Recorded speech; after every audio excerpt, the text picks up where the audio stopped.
이 대한민국 대통령 선거에 대해서 조금 이 분석했었던 이 내용에 대해서 좀 말해볼게요.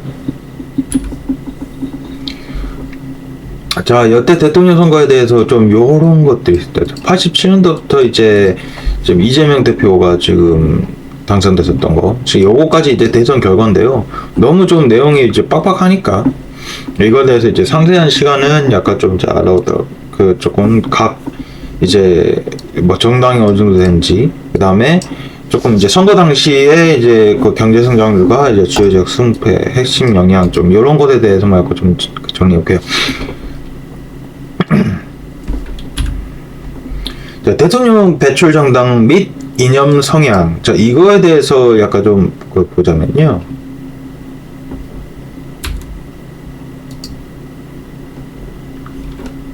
약간 좀 특이했었던 게, 저는 거의 진보 진영이 그렇게 단선이 많이 안 될 거라 약간 좀 생각을 했는데, 한국은 의외로 이 보수 계열이라고 했었던 거 있죠.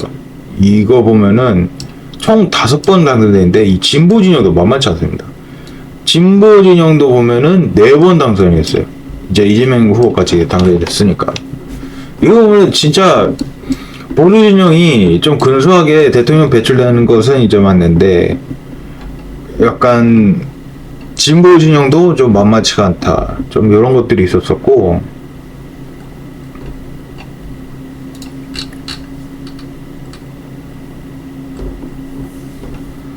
자, 그렇다면 이제 그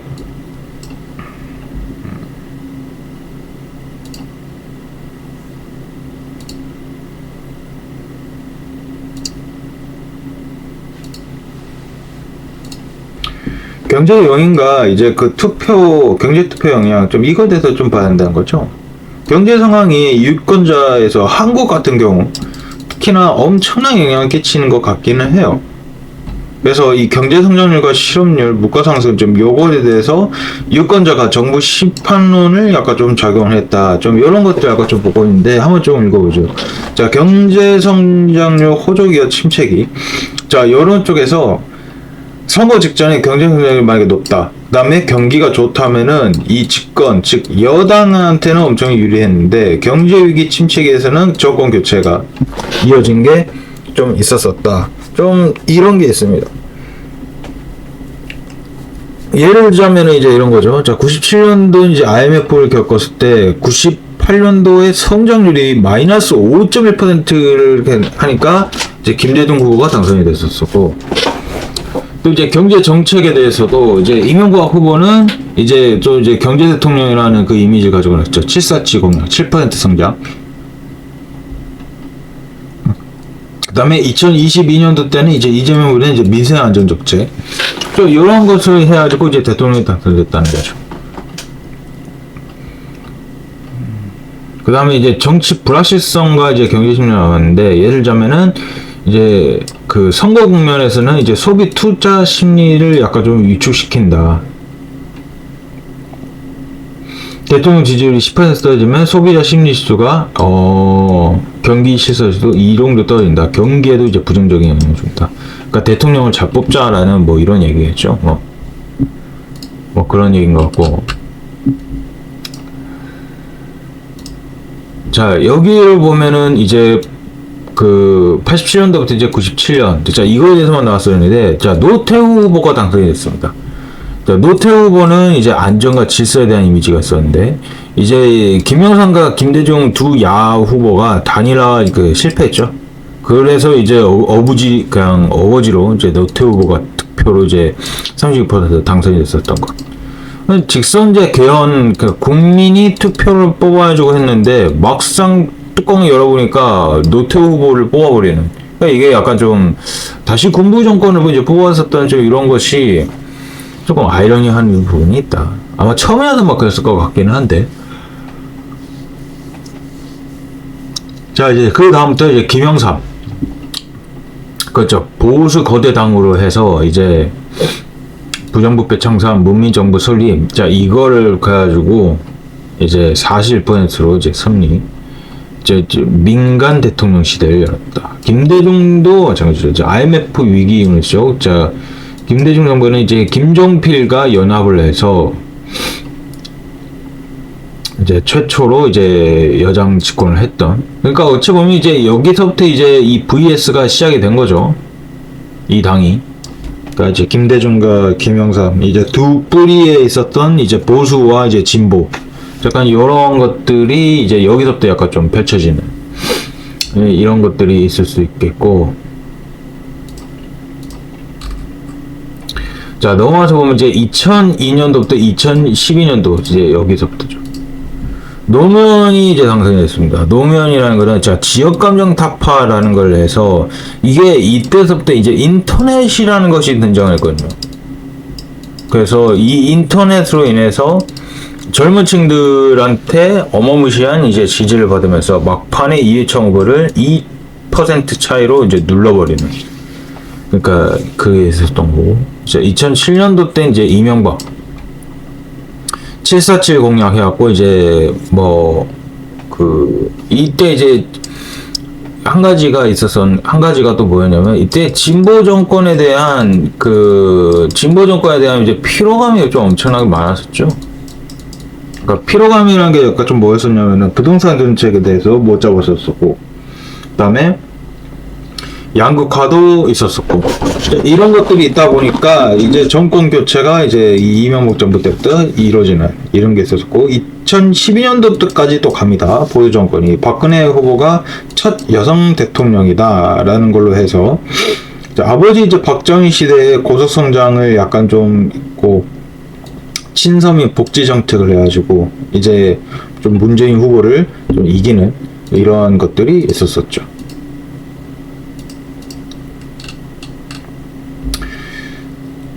자, 이제 가장 최근 형식인 것 같긴 한데, 자, 문재인 후보가 이제 당선이 됐습니다. 자, 이거는 이제 여러분들이 이제 최신을 듣지 알겠죠. 준비된 대통령과 적폐청산 사회통합을 해서 41%를 가지고 이제 이겼었던. 그 다음에 이제 바로 근데 좀 웃겼었던 건데, 바로 이렇게 정권 교체가 됐었던 적이 거의 없었거든요. 보통 이제 진보, 보수, 이제 또 진보, 그 다음에 진보 이렇게 가냐 이거가 했는데 바로 보수 정권으로 하다가 이제 0.7% 차이로 윤석열 후보가 이겼었던 이게 있는데 또 바로 정권 교체가 됩니다. 이재명 후보로. 이게 그래서 좀 이게 계속 이렇게 왔다리 갔다 이렇게 할까라는 게 약간 좀 궁금하기는 해요. 다음 정권에도 아마 그렇게 될지.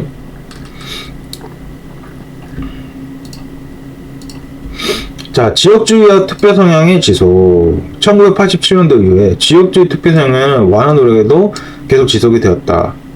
그렇죠. 자, 경상도, 전라도 이런 쪽. 경상도는 보수고 전라도 쪽은 약간 진보. 자, 이런 쪽에서 이제 균열이 이제 뭔가 좀 일어나느냐라는 것이 있기는 한데, 제가 볼 때는 이거는 이거대로 가는데, 제가 볼 때 가장 큰 문제는 수도권입니다. 이 수도권 기반으로 이것을 솔직히 더민주의 강세도, 그러니까 진보 진영의 강세도 제가 볼 때 왜 그러냐면, 이 수도권을 먹어서 그래요. 이 수도권이라는 거를 이제 놓쳐버리는 게 크죠. 제가 볼 때는 이 수도권 vs 약간 조금 영남 이쪽인 것 같거든. 그러니까 여기로 붙어버리면 무조건 지죠.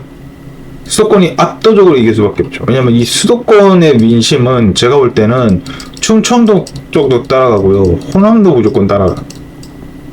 결국 이 진영과 이 영남, 그 다음에 강원 이런 쪽이군요. 여기는 또 제주도 따라갑니다. 이 수도권 기반은 충청도 따라가고 호남도 따라가고 제주도 좀 이쪽도 이제 다 여기 세력 이쪽으로 해서 다 가거든요. 이것과 이 영남 쪽과 뭐 강원 뭐 해봐야 뭐 이 정도인데 이거 붙으면 무조건 질 수밖에 없어요. 왜냐면 수도권 쪽이 인구의 50%가 있어. 경기도 쪽을 무시 못합니다. 인천만 했고, 서울, 인천, 경기만 하더라도 전체 인구의 50%인데. 그렇죠. 수도권이 당나라 자연 비중이 커졌다. 실제로 이제 문재인이 이겼었던 이 배경과 그 다음에 이재명이 이겼었던 이 배경도 결국 이 수도권 기반 정당으로 더민주가 올라간 이후부터는 거의 이제 웬만해서는 한두 번 그러니까 자기네들이 하고 싶은 거 다 하고, 그러니까 진보 진영이 자기네들 하고 싶은 거 다 했다가 그 다음에 뭔가 결과가 안 좋아. 결과가 안 좋음에도 이제 보수 정권으로 들어갔는데, 보수 정권이 뭔가 이게 하려고 한다 하더라도 뭔가 조금이라도 삐끗해버리는 순간 그냥 바로 그냥 총선 역전패 당해가지고 바로 그 다음에 정권 교체. 지금 요 시나리오거든요. 그러니까 지역주의 완화 움직임. 근데 그 지역주의 제가 볼 때 영원할 것 같아요. 지역도 뭐 완화했다고 보면. 세대 및 이념 균열, 세대 갈등 뭐 이런 것들 있죠.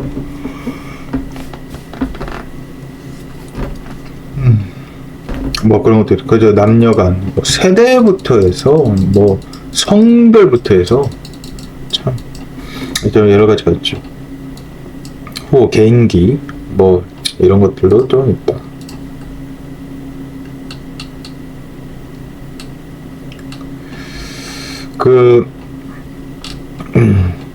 이게 이 요게 이제 그 경제 성장률인데, 참 안타깝습니다. 이게 좀 내려갔다, 이게 내리막길 갔다, 이렇게도 이제 완만하게 좀 유지했으면 좋긴 하겠는데, 지금 이제 2025년도 같은 경우에는 이게 아마 이제 0%대 성장률 아마 기록할 것 같아요. 나중에 이제 얼마만큼 내년에 반등하느냐가 약간 좀 문제긴 하겠는데, 아무튼 그 상황이 좋지는 않습니다.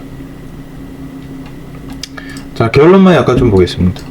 자, 9차례 대통령 선거를 보면 보수 5번, 진보 4번.